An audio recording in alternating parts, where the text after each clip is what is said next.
श्रीमती मीराबाई ठाकुर, मेरे सारे कोलीग्स, महिमा जी, बाकी सब लोग मीडिया विभाग से, सोशल मीडिया से, ऑर्गेनाइजेशन से, आप सबको मेरा सादर प्रणाम। ये माँ कामाख्या की धरती है और जब जब आते हैं तो शक्ति के स्वरूप का आवाहन जरूर होता है। मैं बहुत लंबा नहीं बोलूंगी, संक्षिप्त में एक बात करूंगी। एक इलेक्शन कमीशन के साथ हमारी दिल्ली में वीडियो कॉल है, उसके लिए मुझे जाना होगा। ये चुनाव कोई आम चुनाव नहीं है। ये चुनाव सिर्फ श्रीमती मीराबाई ठाकुर का और बीजेपी के प्रत्याशी का चुनाव नहीं है। ये कांग्रेस वर्सेस बीजेपी का चुनाव नहीं है। ये नरेंद्र मोदी वर्सेस राहुल गांधी चुनाव नहीं है। ये चुनाव तय करेगा कि क्या इस देश में युवाओं की आवाज, क्या इस देश में महिलाओं की आवाज, क्या इस देश में बुजुर्गों की आवाज, किसानों की, मजदूरों की सुनी जाएगी या नहीं सुनी जाएगी। ये चुनाव तय करेगा। ये चुनाव तय करेगा क्या किस देश में जहां पर 65% लोग 35 वर्ष से कम आयु के हैं, दुनिया का सबसे युवा देश, वहां पर युवाओं के हक की बात होगी या इधर उधर फिजूल की चीजों की बात होगी। हमने ठान लिया है, कांग्रेस पार्टी ने यह प्रतिज्ञा कर ली है, हमने बन मरा लिया है, कुछ भी कर ले नरेंद्र मोदी, भारतीय जनता पार्टी, हेमंत बिस्व शर्मा, हम अपने मुद्दों से भटकने वाले नहीं हैं। हमारे लिए मुद्दा आपका रोजगार, आपकी महंगाई, आपकी गरीबी, आपका स्वास्थ्य, आपकी सुरक्षा, आपका हक है और उससे हम भटकने वाले नहीं हैं। 10 साल बाद चुनाव का मौसम आया, लगा मुद्दों पर बात होगी। हम लगातार मुद्दों पर बात कर रहे हैं। मेरे नेता राहुल गांधी जी कन्याकुमारी से कश्मीर और फिर मणिपुर से मुंबई इस देश के चलते हैं और इसलिए चलते हैं कि ये देश जुड़ा रहे, देश के साथ न्याय हो। तो हम क्या कहते हैं अपने गारंटी कार्ड में? हमारा गारंटी कार्ड कहता है हमारी सरकार बनेगी, हम 30 लाख सरकारी पद जो खाली पड़े हुए हैं उनको भरने का काम करेंगे। हमारा घोषणा पत्र कहता है 1 साल के लिए 1 लाख रुपए पर डिग्री और डिप्लोमा धारकों को अप्रेंटिसशिप मिलेगी। हम कहते हैं कि 4 साल ठेके पर सेना की नौकरी नहीं हो सकती, अग्निवीर को खत्म करेंगे, एजुकेशन लोन माफ करेंगे, पेपर लीक के खिलाफ कानून बनाएंगे। हम युवाओं की बात करते हैं, उनके हक की बात करते हैं, हम महिलाओं की बात करते हैं। आप जब कहते हैं महंगाई है तो आपको सुनाई देता है हम तो लहसुन प्याज नहीं खाते। आप कहते हैं बेरोजगारी है, वो कहते हैं पकौड़ा तल लो। पकौड़ा तलने का सरसों का तेल 90 रुपए का था, उसको भी 220 पर लेकर आ गए। आपके आटे, आपके दही, आपके पढ़ाई, आपके दवाई, सब पर टैक्स लगा दिया। हमारा कहना है जब तक महंगाई कम नहीं होगी इस देश को राहत नहीं मिलेगी। हम महिलाओं के लिए, गरीब महिलाओं के हाथ में सीधे 8500 रुपए महीना, 1 लाख रुपए साल का देने जा रहे हैं। महालक्ष्मी, ये हमारी गारंटी है। हम यंग लड़कियों के लिए, यहां पर बहुत सारी यंग लड़कियां हैं, नई सरकारी नौकरी में 50% आपके लिए आरक्षण होगा। हम किसानों को उनका एमएसपी देंगे जिसको मांगते मांगते 700 किसान शहीद हो गए, मोदी जी की सेहत पे फर्क नहीं पड़ा। हम किसानों की कर्जा माफी करेंगे। आप 16 लाख करोड़ दोस्तों का माफ करते हैं, हम इस देश के किसानों की कर्जा माफी करेंगे। हमने पहले भी किए, फिर से कर दिखाएंगे। हम श्रमिकों को, यहां पर जो टी एस्टेट में मजदूर लोग काम करते हैं, जो महिलाएं पुरुष काम करते हैं, 250 रुपए मिलता है उनको। हम मनरेगा का दर 400 न्यूनतम करेंगे और आपके हाथ में ज्यादा पैसा आएगा। हम 25 लाख की एक हेल्थ गारंटी लाएंगे, हमने राजस्थान में वो चलाकर दिखाया है। हम गिग वर्कर्स के लिए, जोमैटो, स्विगी जो यंग लड़के हैं उसमें काम करते हैं, उनके लिए सामाजिक सुरक्षा लाएंगे। और सबसे बड़ा हम काम करने जा रहे हैं, हम इस देश में जातिगत जनगणना कराएंगे। पता तो चले कितने कौन लोग हैं। मेरे नेता कहते हैं अगर पैर में चोट लग जाए तो डॉक्टर ये तय कैसे करेगा कि कास्ट लगेगा या क्रेप बैंडेज से काम चल जाएगा। वो तब पता चलता है जब एक्सरे होता है, पता चलता है हड्डी टूटी है, हेयरलाइन फ्रैक्चर है, लिगामेंट रप्चर है, और वही काम जातिगत जनगणना करेगी। पता चलेगा इस देश में कितने पिछड़े हैं, कितने आदिवासी हैं, कितने दलित हैं और कितने गरीब सामान्य वर्ग के जनरल कास्ट के हैं जिनको फायदा मिलना चाहिए स्कीम्स का लेकिन नहीं मिल रहा है। तो ये सब हमारा गारंटी कार्ड है और हमारी गारंटी और किसी और की गारंटी में बहुत अंतर है। हमने जो कर्नाटका में कहा करके दिखाया, तेलंगाना में कहा करके दिखाया, हिमाचल में कहा करके दिखाया, क्योंकि ये कांग्रेस का वादा है, ये किसी का जुमला नहीं। एक जुमलेबाज है आज, वो कहते हैं 10 साल बाद सरकार चलाने के ये मेरी गारंटी है। अरे अपनी पहले वाली गारंटियों को तो हिसाब दीजिए, जो जुमले आपने छोड़े थे। 15 लाख सबके अकाउंट में आएगा। आया आपके अकाउंट में 15 लाख रुपए? 2 करोड़ सालाना रोजगार बनाऊंगा, अभी तक तो 20 करोड़ बन गए होते। मिला रोजगार किसी को? 100 स्मार्ट सिटी बनाऊंगा। गुवाहाटी स्मार्ट सिटी बनने वाली थी। गुवाहाटी दुनिया की second most polluted, second most प्रदूषित शहर बना के छोड़ा है। रुपया और डॉलर एक पर लाने वाले थे, रुपया 84 के पार पर कर दिया। पेट्रोल डीजल 35 पर बेचने वाले थे, शतक लगवा दिया, सेंचुरी लगा दी। कोहली सेंचुरी मारेगा नहीं मारेगा नहीं पता, पेट्रोल से सेंचुरी जरूर मरवा ली। ये असलियत है नरेंद्र मोदी सरकार की। 5 ट्रिलियन डॉलर की इकोनॉमी करने वाला हूं 22 तक, वो भी नहीं हुई। किसानों की आय दुगनी होनी थी, वो भी नहीं हुई। इस चकाचौंध में आज देश की जनता पूछ रही है आपके जुमलों का भरोसा कैसे करें। 6,500 करोड़ एक व्यक्ति ने अपनी छवि सुधारने में, दिन भर टीवी पे क्यों मोदी नजर आते हैं? टीवी वालों को मोदी से कोई प्रेम नहीं है। दिन भर टीवी पर मोदी मोदी मोदी मोदी मोदी मोदी मोदी मोदी क्यों होता है? क्योंकि 6,500 करोड़ रुपए के विज्ञापन से ये छवि बनाई जाती है, रंगी जाती है, पोती जाती है, लीपा पोती होती है।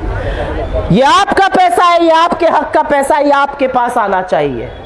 हमारा मानना है कि इस देश में अमीरों और गरीबों के बीच में इतनी बड़ी खाई बढ़ती जा रही है कि वो भयावह है, और अगर उस खाई को पाटा नहीं गया, अगर गरीबों को आगे नहीं लाया गया, अगर गरीबों के हाथ में संसाधन नहीं दिए गए तो बहुत मुश्किल हो जाएगी। गरीबों को उनका हक मिलना चाहिए।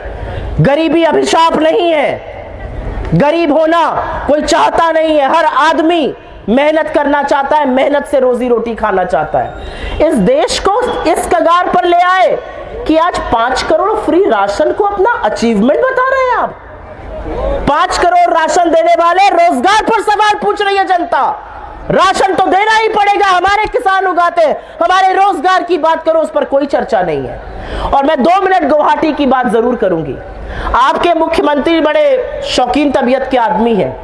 ऐसा कोई बिजनेस नहीं है जिसमें हेमंतो जी का हिस्सा नहीं है। चाहे वो होटल हो, चाहे वो रिजॉर्ट हो, चाहे वो स्टील हो, चाहे वो माइनिंग हो, ऐसा कोई टीवी हो, अखबार हो, ऐसा कोई धंधा नहीं है जो हेमंतो जी को पसंद नहीं है। ये चंदा दो धंधा लो की सरकार है। इलेक्टोरल बॉन्ड ने इनकी कलई खोल कर रख दी है। पूरा गोरख धंधा इस देश में नरेंद्र मोदी से लेकर यहां के मुख्यमंत्री चला रहे थे। चंदा दो धंधा लो, वसूली रैकेट। आपके ऊपर सीबीआई ईडी इनकम टैक्स चलेगा, पैसा दीजिएगा, सारी कार्रवाई बंद। एक वॉशिंग मशीन मोदी जी चला रहे हैं। इन्हीं के खिलाफ तो बहुत बड़ा निकाला था शारदा स्कैम का किताब। कहां गई वो किताब? भाजपा में चले जाइए तो उस वॉशिंग मशीन में नहा धोकर आप गंगा जल से पवित्र होकर निकल जाते हैं। अगर नहीं जाइएगा तो आपके खिलाफ ईडी सीबीआई इनकम टैक्स आएगी। और मेरा मानना है अगर आज आप विपक्ष में हैं तो ये लड़ाई लड़ने के लिए कलेजा चाहिए, ये लड़ाई लड़ने के लिए हौसला चाहिए, ये लड़ाई लड़ने के लिए हिम्मत चाहिए। और ये हिम्मत मुझे राहुल गांधी में दिखती है, ये हिम्मत मुझे अपने नेताओं में दिखती है, ये हिम्मत मुझे मीराबाई ठाकुर में दिखती है। क्यों लड़ना चाहती है यहां पर चुनाव? ये लड़ना चाहती है कि गुवाहाटी दूसरा सबसे प्रदूषित शहर नहीं हो सकता है। यह लड़ना चाहती है कि गुवाहाटी के बच्चों को पलायन ना करना पड़े, यहां पर रोजगार के साधन हो। यह लड़ना चाहती है कि आपके घरों में पीने का पानी आए, जो बड़े बड़े वादे किए गए थे। यह लड़ना चाहती है और लड़ेंगी और जीतेंगी, क्योंकि जो लोग लखपति बैदो बना रहे हैं वो नहीं, वो झूठ है। फर्जी फॉर्म भरे जा रहे हैं क्योंकि वो डर गए हैं। और एक बात याद रखिएगा, पहला चरण का मतदान हो चुका है। इस देश ने दिल बना लिया है।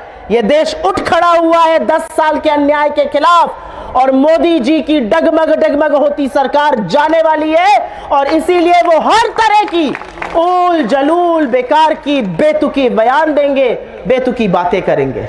उनको लगेगा वो अजीबोगरीब बयान देंगे। 10 साल बाद प्रधानमंत्री रहने के इतना प्यार दिया इस देश ने, सिर आंखों पर बिठाया, प्रचंड बहुमत दिया। लेकिन 10 साल बाद जब देश चुनाव के मुहाने पर, चुनाव की दहलीज पर आया, तो इस देश के प्रधानमंत्री को हिंदू, मुसलमान, मुस्लिम लीग, मीट, मुर्गा, मछली नजर आता है। उनको म से मणिपुर नजर नहीं आता, उनको म से महिला सुरक्षा नजर नहीं आती, उनको म से महंगाई नजर नहीं आती। क्यों ऐसा है? क्यों ऐसा है? क्योंकि आप अपने वोट की ताकत भूल चुके हैं। अपने वोट की ताकत को पहचानिए। आपका वोट आपका प्रतिनिधि चुनता है, आपका वोट राजा नहीं चुनता है। इस जनता को प्रजा बनाने का 10 साल में काम किया गया है। जनता का काम है हाँ जी हाँ जी, जी हाँ जी करती रहे, बिल्कुल नहीं।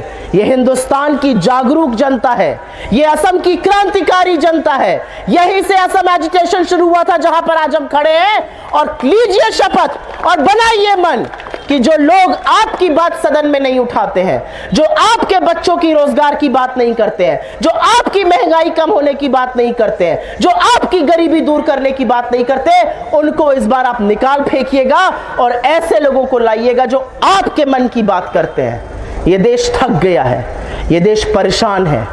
एक आदमी के मन की बात सुनकर ये देश बोर हो चुका है और ये देश कह रहा है बस प्रभु, अब मन भर गया, अब झोला उठाओ और निकल लो और ऐसों को आने दो जो काम करेंगे। तो मेरा अपना मानना है, अपने वोट की ताकत को पहचानिए, कांग्रेस को जिताइए, मीराबाई ठाकुर को यहां से जिताइए जो आपकी बात करेंगी। एक पढ़ी लिखी महिला बहुत सशक्त होती है, एक पढ़ी लिखी महिला परिवार की समस्याओं को समझती है, एक पढ़ी लिखी महिला युवाओं की अपेक्षाओं को, उनकी आकांक्षाओं को समझती है। तो जरूर इनको जिताइए, यहां से कांग्रेस के हाथों को मजबूत बनाइए। और मैं अंत में एक ही बात कहूंगी, प्रधानमंत्री मोदी जब ये पूछते हैं ना कांग्रेस ने 70 साल में क्या किया, कांग्रेस ने 70 साल में हर वो संस्थान बनाया, हर उस आदमी को बढ़ाया जिसको आज कमतर करने पे, गरीब करने पे, समाज के हाशिए में भेजने पर लगे हुए हैं। कांग्रेस ने IIT बनाया। 200 साल की ब्रिटिश हुकूमत के बाद जवाहरलाल नेहरू ने रोना नहीं रोया कि अरे ब्रिटिश थे, मैं क्या करता, मुझे 199 गाली पड़ गई, मुझे फलाना हो गया, मैं छुई मुई हूं। ये नहीं किया जवाहरलाल नेहरू ने। जवाहरलाल नेहरू ने गुलामी के 200 साल बाद आजाद भारत की नींव रखी, IIT बनाए, एम्स बनाए, IIMs बनाए, भाखरा नंगल डैम बनाए, बार्क बनाया, इसरो बनाया, इंडियन इंस्टीट्यूट ऑफ साइंस बनाया और इस देश को अग्रिम पंक्ति में लाके खड़ा कर दिया। हमारी गिनती बड़े बड़े देशों में होने लगी। ये किया कांग्रेस ने, ये कैपेबिलिटी है कांग्रेस की। 10 साल आपने कांग्रेस का साथ दिया। 2004 से 14 के बीच में हमने खाद्य सुरक्षा बिल दिया और असलियत यह है कि उसी खाद्य सुरक्षा कानून के चलते आज फ्री का राशन मिल रहा है। उसी खाद्य सुरक्षा कानून के चलते कोविड में आपको राशन मिला। हमने मनरेगा दिया, गांव में मजदूरी का हक दिया, सम्मान दिया। वही मनरेगा संजीवनी बना कोविड के दौरान।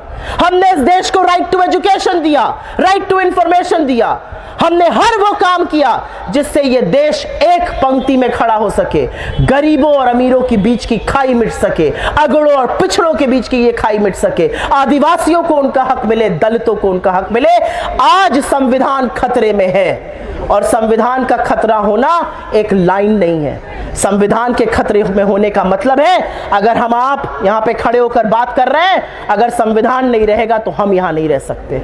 संविधान का खतरे में होने का मतलब है आप अपने हक के लिए लड़ नहीं सकते, आपके साथ कितना भी गलत हो जाए। संविधान के खतरे में होने का मतलब है आपकी आजादी छिन जाएगी, समझिए। और ये देश समझ रहा है, पहले चरण के मतदान में पूरी तरह से साफ है, ये देश समझ गया है। इस देश ने भारतीय जनता पार्टी को नकार दिया है। आप भी बदलाव की इस आंधी में शामिल होइए। राहुल गांधी के, कांग्रेस के, इंडिया गठबंधन के हाथों को मजबूत करिए। एक बार फिर से आप सबने मेरी बात सुनी, उसका बहुत बहुत शुक्रिया। जय आसाम।